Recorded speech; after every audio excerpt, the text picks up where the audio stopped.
अस्सलाम वालेकुम जी। New digital के साथ मैं हूँ रूबा अरूज। नाज़रीन, इंडोनेशिया में G20 ममालिक का 17वां इजलास जो है वो चल रहा है और आज उसका ऑलमोस्ट लास्ट डे है। इस इजलास में जो एजेंडा इस मरतबा ज़ेर बहस है वो रशिया और यूक्रेन की वॉर है। उसके साथ साथ जो आलमी सतह पर फूड सिक्योरिटी के मसाइल हैं वो इस इजलास में ज़ेर बहस आएंगे। साथ ही साथ जो वो दुनिया भर में जो मईशत को मसाइल लाहक हैं, दुनिया में महंगाई की एकदम से जो कोविड के बाद लहर आई है कुदरती आफत के बाद, उस पर बातचीत होगी। इंडोनेशिया इस इजलास की सरबराही कर रहा है और होस्ट कर रहा है इंडोनेशिया इस मरतबा G20 ममालिक के इजलास को।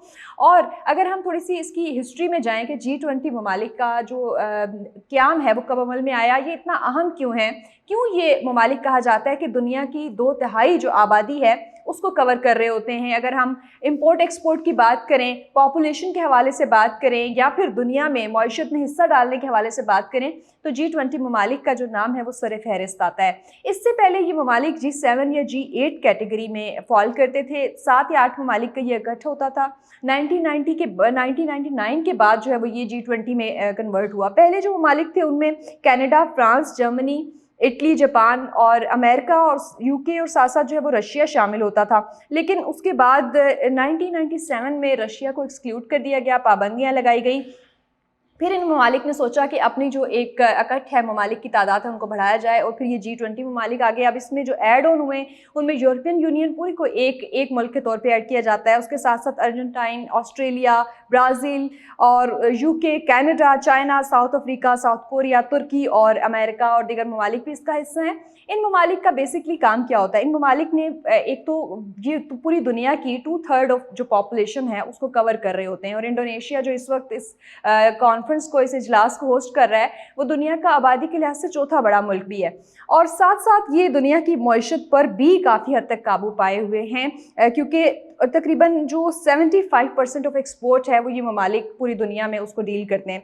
80% जो आपकी जो माशी प्रोडक्शन है, पैदावार है, उसका ये जिम्मेदार होते हैं। 60% ऑफ पॉपुलेशन इन ममालिक में बसती है। तो इससे ये देख समझ में आया कि ये इजलास इंतहाई अहम होता है। पूरी दुनिया के जो मसाइल हैं, जो डिसीजंस होने हैं, मईशत के फैसले होने, ये सब इस इजलास में हो रहे होते हैं।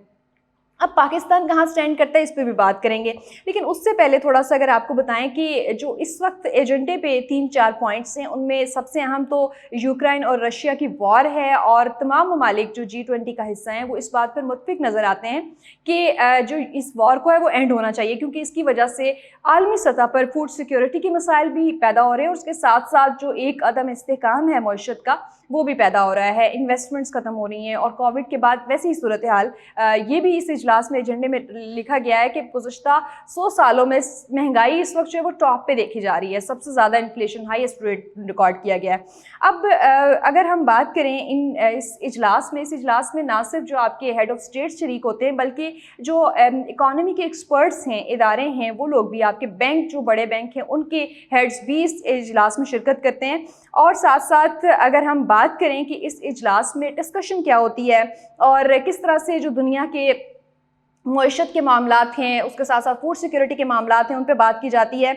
और अगर हम बात करें गुज़श्ता जो इजलास हुए उसमें और साथ साथ अगर कंपैरिजन करें कि पाकिस्तान किस तरह इससे मुतासिर या फिर नहीं मुतासिर होता, अव्वल तो पाकिस्तान को कभी भी G20 इजलास में मदऊ नहीं किया गया।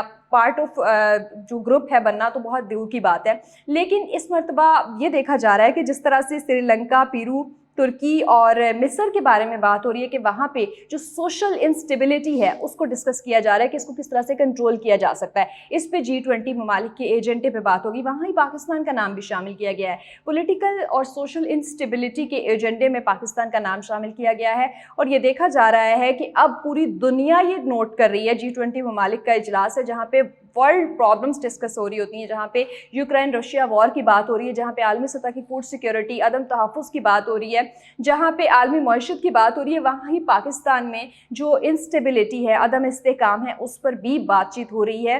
तो पाकिस्तान को इस चीज़ को तो सीरियस भी लेना होगा और सेकेंडली पेटफ में कामयाबी के बाद पाकिस्तान के पास इस वक्त ऑप्शंस मौजूद थे कि अपने आप को मनवाने के लिए, लेकिन अनफॉर्चुनेटली अदम इस्तेकाम की वजह से एक मरतबा फिर पाकिस्तान के ऊपर एक टैग लग गया है कि यहाँ पर सोशल इंस्टेबिलिटी है, पॉलिटिकल इंस्टेबिलिटी है, यहाँ की इन्वेस्टमेंट्स कम हो रही हैं। ओवरऑल पूरी दुनिया में G20 ममालिक के इजलास में ये चीज़ भी ज़ेर बहस लाई जा रही है कि इस वक्त दुनिया भर में जो एक इन्फ्लेशन रेट है वो बहुत ज़्यादा बढ़ रहा है। इवन चाइना की मईशत को डिस्कस किया जा रहा है कि चाइना की मईशत इस वक्त जो है वो मुश्किल सूरत हाल में, डिफ़ॉल्ट्स के हवाले से बात हो रही है।